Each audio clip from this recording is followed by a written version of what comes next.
或许这才是中国人该有的骨气吧。在21年，一款名叫《明末渊虚之语》的游戏，因为发布了一条早期开发的实际演示，从而遭到了无数玩家的诟病和谩骂。毕竟在当时的环境下，只要是国产单机游戏都会被质疑，而制作组并没有因此放弃。在玩家们的冷嘲热讽下，他们依然坚持了下来。不仅在24年底再次发布了一条惊艳全球玩家的实际预告，甚至举办了线下闭门试玩。游戏展现出来的质量可谓是学到了魂游的精髓，并且内容的尺度相当之大，画质和动作流畅性的提升也是有目共睹。与早期开发阶段相比，简直就是天差地别。黄魔也是有幸参加了明末的线下试玩，那么借这个机会，黄魔就来给大家聊一聊这款最有潜力成为第二个大学生的国产魂游《明末渊虚之语》。本次试玩为游戏第一关的完整关卡，正常流程的时长很可能会在10个小时以上。由于试玩的时长只有4个小时，再加上这游戏的难度和探索同样也很有魂味，大部分参与试玩的媒体和博主连第4个 BOSS 都没见到，所以能够体验的内容也是相对有限。不过狂魔运气比较好，在内部人员的教唆下，勉强把关底 BOSS 打进了2阶段，才善罢甘休。游戏的背景设定在明朝末年的川蜀地区，这个时候的川蜀地区可谓是民不聊生，烧杀抢掠和吃人似乎也成为了常态，所以游戏中的背景也是渲染的相当黑暗和压抑。故事的主角是一个名叫无常的女侠，她因为在佛缘镇上染上了羽化病，从而失去了记忆。而羽化病是一种会让人长出羽毛，逐渐失去理智，从而沦为妖物的可怕疾病。但无常却只是失去了记忆，所以无常所要做的就是探寻自己的过往以及羽化病背后的真相。由于背景设定在巴蜀地区，所以神秘的古蜀国以及苗族等文化内容都会出现在游戏里，并且狂魔作为四川人，还是少有的在游戏里听见四川话，可谓是十分具有亲切感和代入感。老子就出来讨个气来功夫，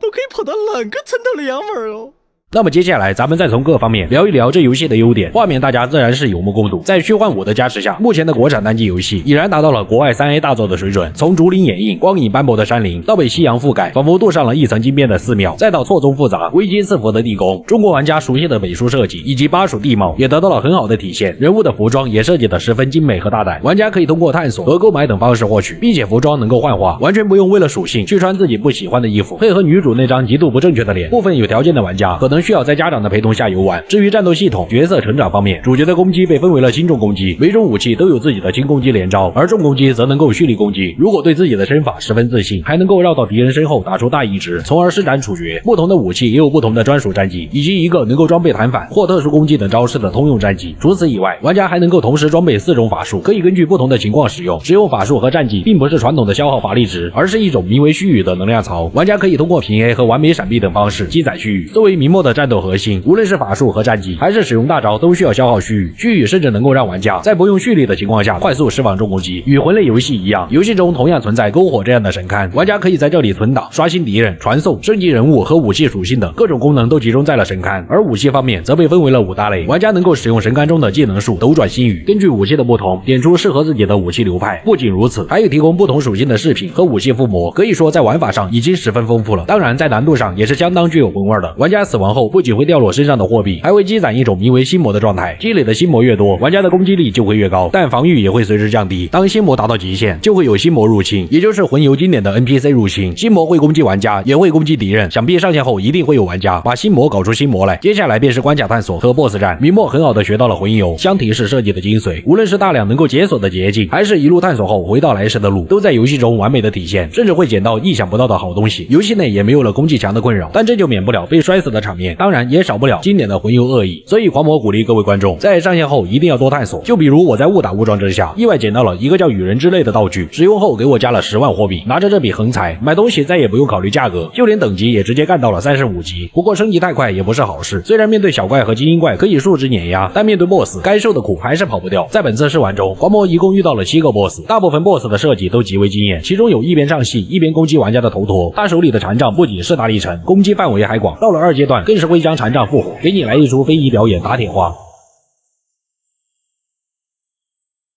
而 BOSS 羽化祭司则是擅长远程攻击手段，不过玩家也可以使用骨笛召唤 NPC 协助战斗，有 NPC 的帮助，只要招式衔接得当，基本上可以短时间内把羽化祭司打残。当然也少不了大体型的 BOSS， 就比如这个大油盐，一度让无数参与试玩的媒体和博主破防，不仅头尾都能攻击，加上各种灵针起手和法术攻击，以及得精准卡住时机才能闪躲的钻地攻击，让狂魔在这里吃了不少苦头。不过也有像树妖这种惧怕远程攻击和火属性的 BOSS， 掌握好规律就能轻松打过。至于最后一个神秘 BOSS， 难度可谓是相当之高，狂魔想尽一切办法使用弹反才勉强把对方打到了2阶段，但奈何时间有限，最后也没能打过。既然说了这游戏的优点，那么咱们再来聊一聊缺点。比较明显的缺点就是每一次入梦刷新场景和敌人的时候，都需要进入加载画面，这让整体的游戏体验较为割裂。其次是主角的后摇有些慢，导致战斗的时候收招并不是那么的流畅。优化方面则是使用的 4080S 显卡，在 4K 的情况下开启录制也能够流畅运行，部分场景有些微掉帧。除此以外，这游戏整体并没有特别大的缺点。如果要说，那就是在数值上可能需要再做一些平衡。最后就是这游戏的难度以及碎片化叙事，对部分玩家来说会有一定的门槛。参与试玩的人大部分也都是苦不堪言。本来觉得这是减分项，但后来狂魔转念一想，这游戏本就更加侧重魂游的 ARPG 体验，并不像黑神话悟空那样在魂游和动作游戏之间取得一个平衡，或是像影之刃0那样偏向高速战斗的动作游戏。其实这样也挺好，国产单机游戏并不是千篇一律，而是各自走出了自己的道路。狂魔作为一个单机游戏老玩家，个人觉得明末这款游戏绝对有 3A 大作的水准，并且潜力十分巨大。或许会有部分玩家觉得，为什么国产单机游戏不是魂类就是类魂，就不能有荒野大镖客或是死亡搁浅这样的游戏吗？这一点各位大可不必担心。要知道国单崛起也只是以黑猴为起点刚刚开始，我们只需要给这些在国产单机游戏制作上真正投入热情的团队一点时间，因为这些已经取得成就或是即将出现的国产单机游戏都是不同的种子，它们终将成长为一片森林，而你我既是见证者也是浇灌者。相信未来的中国单机游戏绝对不会是黑神话这一枝独秀，而是百家争鸣。我是修边狂魔，咱们下期再见。